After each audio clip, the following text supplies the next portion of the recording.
One night, a young Anthro male is seen reeling over his bathroom sink in pain. He drools uncontrollably and scratches his very claws against the marble of his sink.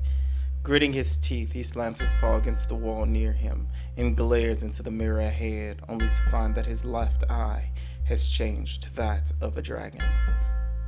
An ominous purple that glares back at him, visibly angered, it dilates and shakes. "You bastard!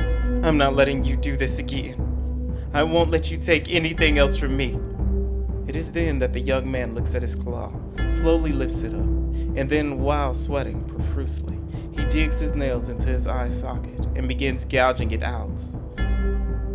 Yelling out in immense pain, his own blood begins to stain his very fur. As he twitches in pain on the bathroom floor, now covered in his blood, his father bursts into the room to discover quite the sight. "Hayden!" he yelled, helping his son up to examine him. Dad, it hurts. That thing, it keeps trying to come out," Hayden cried out, with a mix of blood and tears.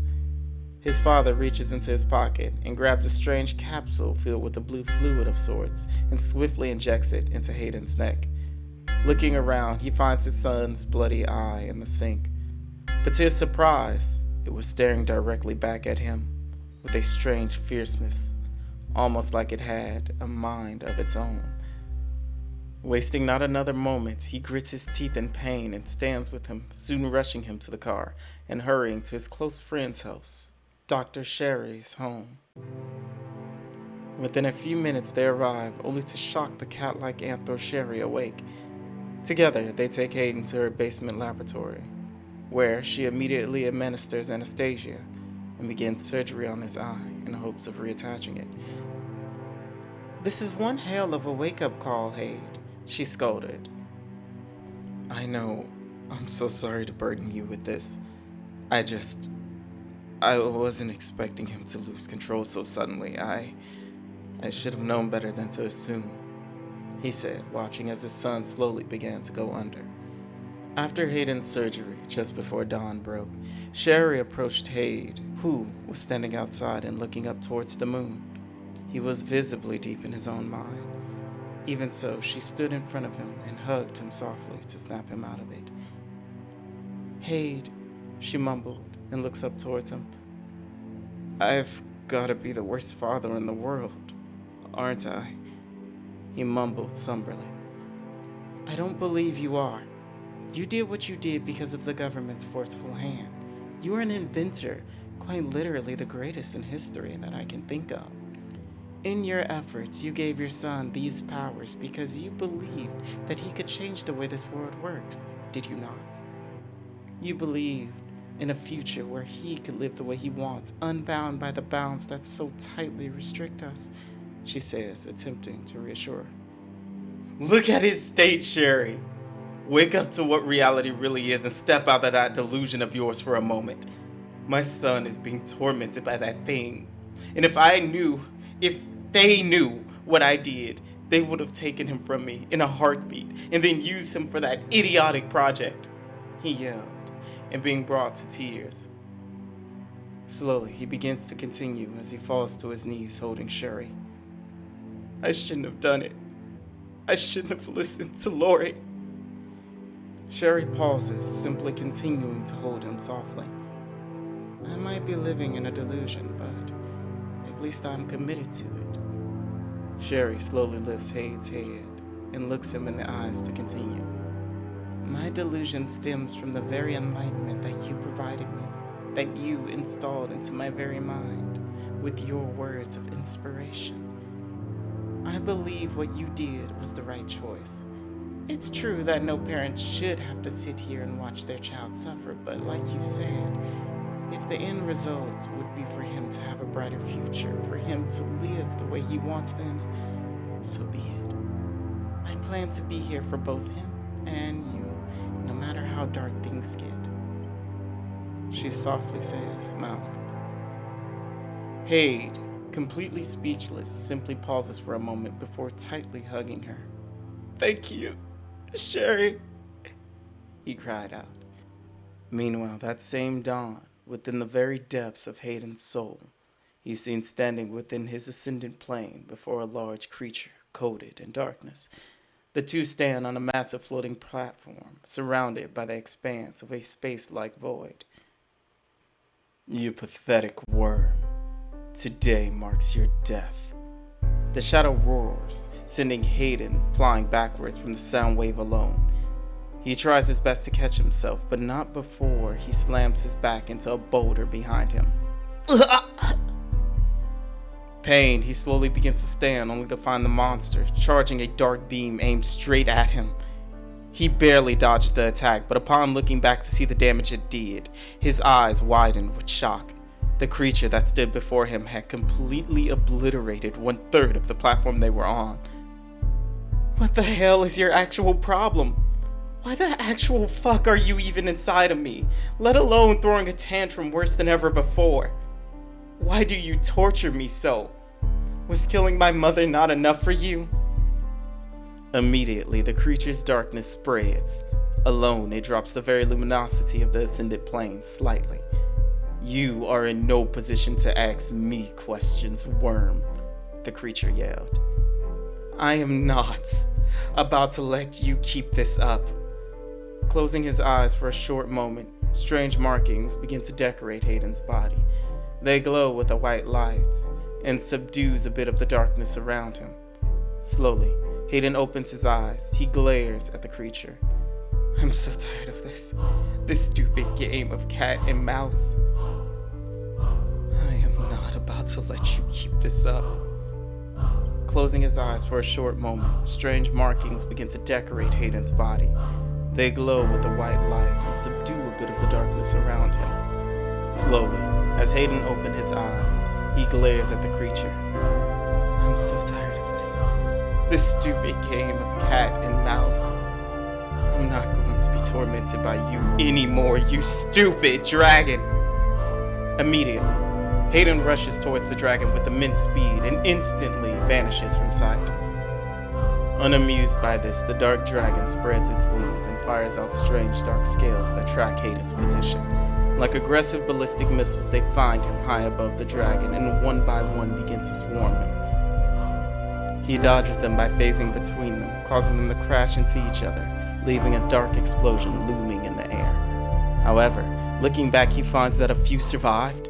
As they come within his vicinity, they detonate, causing many dark explosions to engulf him.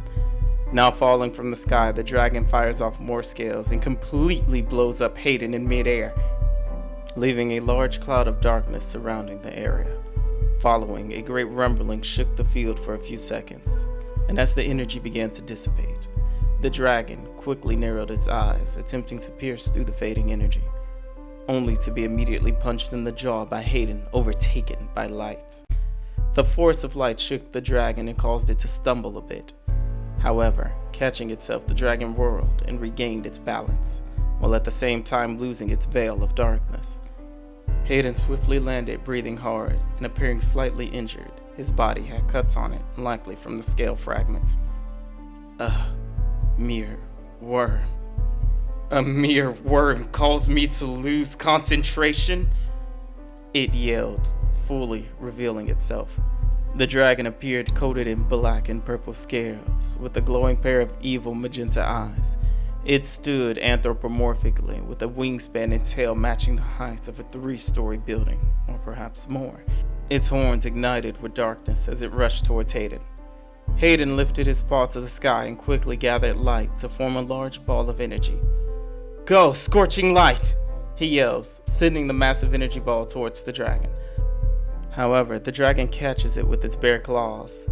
Though it was being singed by it, it did not flinch. No way! It caught it? No, I won't let you! Hayden suddenly yells, snapping his fingers and causing the ball of light to explode on the dragon. As the light calmed, Hayden finds that it's being replaced with darkness.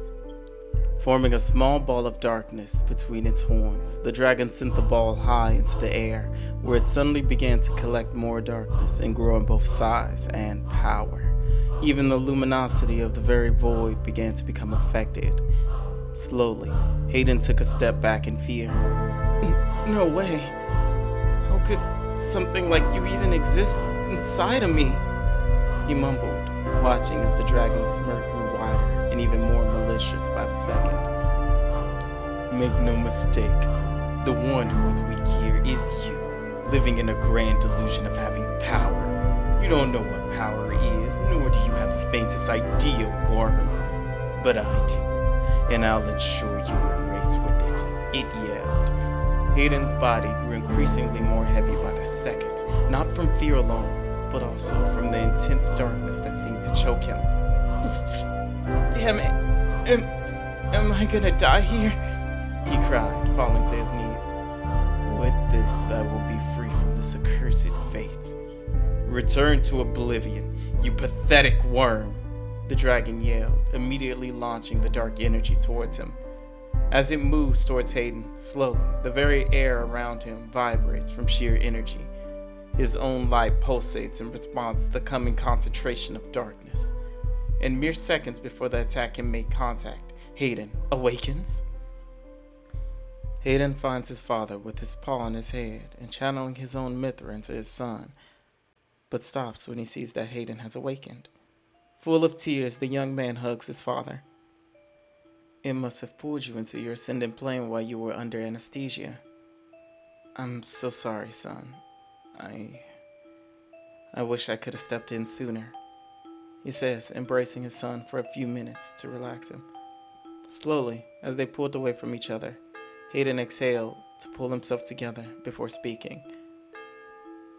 It was inhabiting that place inside my soul, the place Mom studied, the ascendant plane. It seemed like the dragon was trying to take it over, and the more it did, the more I felt myself losing myself. It was like I was entering into a dark forest, or possibly more like a dark void. I couldn't even feel my own light radiating from me. His father paused for a moment in thought of what he was told. So then, the dragon wants to overtake his soul in order to resurrect. Even if it came to that, it would have a hard time breaking through the seams that kept it there. On top of that, Hayden's Mithra acts as a type of suppressant as well. The chances of it actually coming back are slim to none. However, the possibility of him taking over Hayden's body just like last night, then, yeah, that becomes increasingly more day by day, isn't it? Since that's the case, I think the best course of action would be to grow Hayden's Mithra and hope he has the potential for a zodiac connection. Hayden, I'm starting to feel that we should pick up where your mom left off with your training. It's becoming increasingly more clear to me that the dragon inside of you is growing more powerful, more so than you can control. And if something isn't done, it will try to take over more than just your eye, he said, looking at his son in the eyes with seriousness. Will that even help, though? Like, seriously, that thing is massive, and I'm pretty sure its power is boundless. You really think that Mom's training will be enough for this? Do you really, Dad? Hayden asked, visibly concerned. Hayden nodded with a slight smirk on his face to reassure his son. Meanwhile, within the depths of the young man, located within his very own ascendant plane, the shadow dragon looms, gathering energy. It converts light into darkness, and it channels all into a crystal of Mithra on the verge of igniting. Within a mere matter of seconds, the crystal now radiates with darkness unknown to the very world. The dragon braces itself as the crystal radiates with an intensity that coats the void in a dense black mist. The dragon immediately kneels before a pressure that begins to manifest. The black haze gathers and condenses in the form of a dragon much larger than itself. This essence is not evil, nor is it welcoming. An invasive force aroused by the nature of life, satiated by the thrill of emotion of Mithra. A force designed to subjugate will and liberate desire. More passionate than hate, yet more tender than love, comes forth an entity made to violate. Truly, this power is Noire. Slowly, a dragon whose scales appear pitch black, eyes of red, dawned with a mistakable crest in its eyes, smirks maliciously towards the submissive dragon before him. It sits upon a throne made of the very Mithra crystal to summon it. My dragonic lord, dragonic ruler of darkness, spawn of the dragonic king Ultima, Dusk, I beg you hear me. The dragon was visibly shaken by the other's overwhelming aura. Dark horror. What a pathetic display. Dusk stands and slams its massive foot upon Dark Horror's head, forcing it to the ground. Slowly, he begins to grind Dark Horror's head against the ground, causing him to grit his teeth in pain. Yet, it doesn't dare make a sound. Did you really think that someone would come to save you from this fate? Have you forgotten what you are? Dusk yelled, slamming his foot harder on the dragon's head before reaching down to pick it up by the neck and strangle it with a single claw. He continues, You are a dragon. All dragons live by one principle: domination. You were free before you got defeated by those lowly worms. The second that happened to you, you belong to them. They have full reign over you, no matter what you may feel. Pain, Dark Horror reaches to grab Dusk's claw to ease its choking. However, it is immediately disoriented by Dusk backhanding it, and before even a moment's notice, Dusk slams Dark Horror into the ground, breaking through it and falling into yet another platform with it. Yet, its ruler, with even a tighter grip on its neck now. As Dark Horror lays there, beginning to pass out, Dusk looms closer. It watches as its ruler approaches and licks its face. It must be so painful for you to be the bitch of a being much weaker than you. Dark Horror, how ironic. Dusk's claws penetrate Dark Horror's massive throat and pulsates with Noire. As it does, he violently invades its memories. Dark Horror roars out in immense pain, and as he does, Dusk smirks so sadistically and drools at the sight of it. You were defeated by a soldier Anthro known as Lori in secret and given to her mate Hayden, who then intended to infuse your Mithra into their spawn known as Hayden. Unable to bear this pain and ultimately breaking your principle as a dragon, you manipulated the boy from his own ascended plane and killed his very mother when she was off guard out of spite. Dusk lightens his grip on Dark Horror's neck, allowing it to breathe only for a moment before choking it more ferociously. Be glad Ultima did not witness this. Be glad you were never in his sights to begin with. You are nothing more than the trash of a worm now. You've nothing but only one objective left. So shut up and obey your new master. Be glad at the very least that you're alive. And that's more than I can say for the others that were taken. Slowly, the dense pressure of Dusk begins to fade away, and with it, the Mithra crystal used to summon him. All the while, Dark Horror remains unmoving, bleeding, and broken. Its face curls in pain and anger. Dark Horror, the once prideful dragon, now fallen, lingers on the borders of acceptance of its new fate, just as Dusk so forcibly reminded. The next day, Sherry enters the laboratory, announcing to the two that breakfast was ready for them. However, before letting Hayden leave the room, she took a look at his eye to ensure that it healed up properly from the enhanced recovery tools that she used last night. Finding nothing was wrong, she rushed the young man to the kitchen to eat.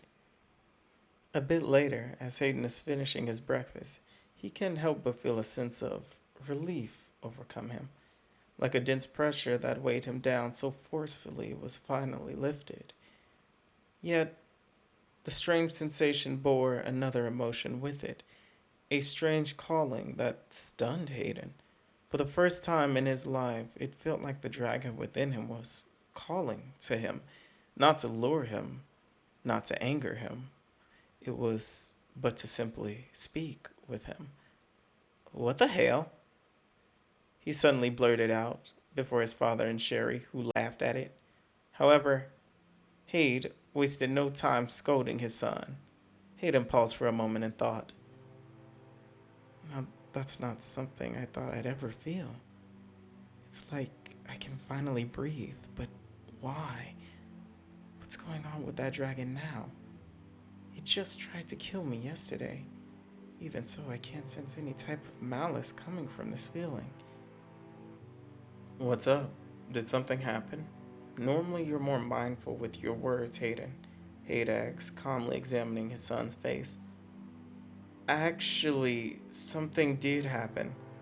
I think that dragon is calling to me. Like, it feels like it's wanting to talk with me. It's really strange, but I'm honestly tempted," he mumbled lightly. Both Sherry and Hayden stopped eating from his shocking development. "You've got to be kidding. That dragon was just tormenting you yesterday, in your own ascendant plane at that. How could it possibly just have a sudden change of heart?" Sherry questioned. Hayden looked towards her with a bit of seriousness in his eyes.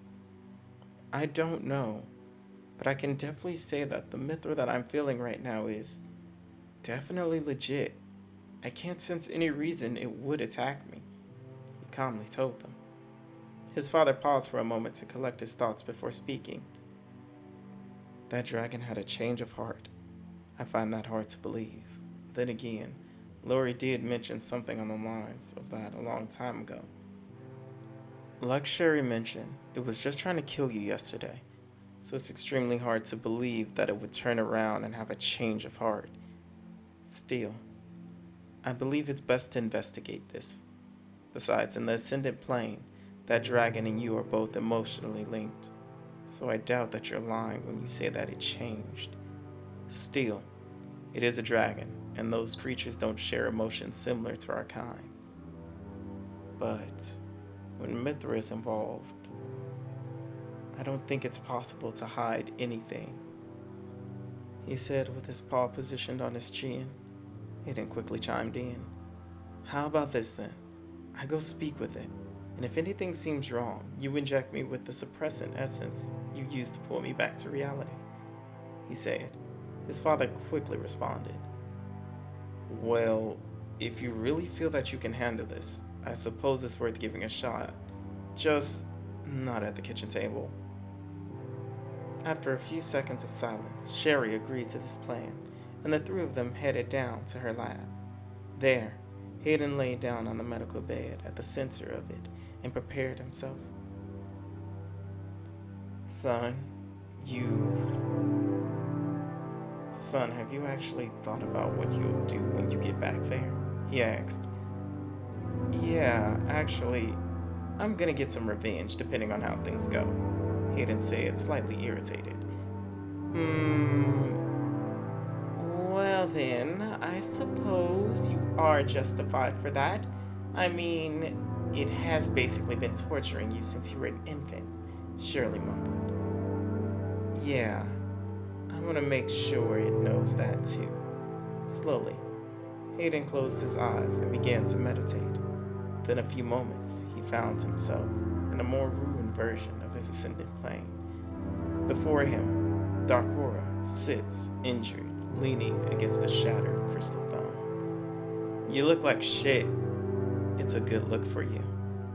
Now tell me why you were calling me," Hayden asked sternly, approaching the dragon and watching as it shrinks down to his size quickly. At the same time, the dragon didn't even bother to move. Soon, Hayden stands directly in front of it, looming over Darkora with a glare of anger. "What happened to that dragon that was just beating the shit out of me yesterday? What happened to that dragon that killed my mother and tortured me every day of my life? What happened to that dragon?" he yelled. Darkora looks up towards Hayden with remorseful eyes. "That dragon, the one that was once feared throughout the dragonic realm for its darkness, the one said capable of corrupting anything with its power. That dragon, known as Darkora, is nothing but a slave now. It has been for a very long time," it mumbled. Hayden's eyes grew with furiousness, his fist primed with light as he jaws Darkora a single powerful time. The dragon simply took the blow without a shred of resistance. Who are you a slave to? Answer me, Darkora! With blood dripping from its mouth, it spoke again. To you, my master. Before it could finish, Hayden repeated to beat Darkora with light until his very fist bled. Unable to punch the dragon anymore from sheer pain, Hayden fell to his knees before it, rage-filled in tears. Why the hell are you just now coming to this realization? What changed in you after 19 years of torturing me? He yelled, beating Darkora's chest as it laid there, a bloody mess. In my ignorance and bitter spite, I neglected the very principle of my kind, the very principle in which we dragons thrive by. I could not accept the fact that I was defeated by a being of such minuscule might, and used as a tool to slay more of my kind, and ultimately forced to lead them into the same state I was. I was against myself, and until recently did I grow to despite that. I summoned my dragonic lord, only for him to remind me that I was out of line. My master, I am not asking for your forgiveness, nor your mercy. Merely that you understand my everything is yours. Use me however you see fit. Clearly in pain, Darkora kneeled before Hayden. The young Anthro paused, dumbfounded. Simply by what to think or what to say, slowly he began to speak. Darkora, clean this place up, he said, turning his back to the dragon and slowly continuing as he began to walk away. I'm sure my ascended plane didn't look like this asteroid belt when you first arrived. Fix it by the time I get back. Darkora nodded. As he did, he watched Hayden leave his own ascended plane. Upon returning to reality, Hayden sits up holding his head. Soon, he is approached by his father, wanting to examine him. Welcome back. How did it go, Hayden? Just a lot. Apparently its name is Darkora, and it's showing complete submission to me. It mentioned that the reason it killed Mom was because it wasn't happy about being inside of me. It rebelled against its own nature as a dragon.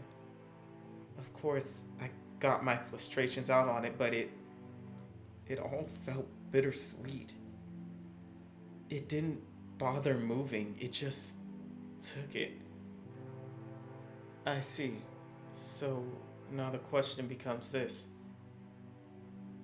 What is it you want to do next, son? You have a powerhouse of a dragon fully under your control, and an offer to continue your training with me, his father mentions, rubbing his head. Hayden paused for a moment before speaking. I'm not completely sure yet.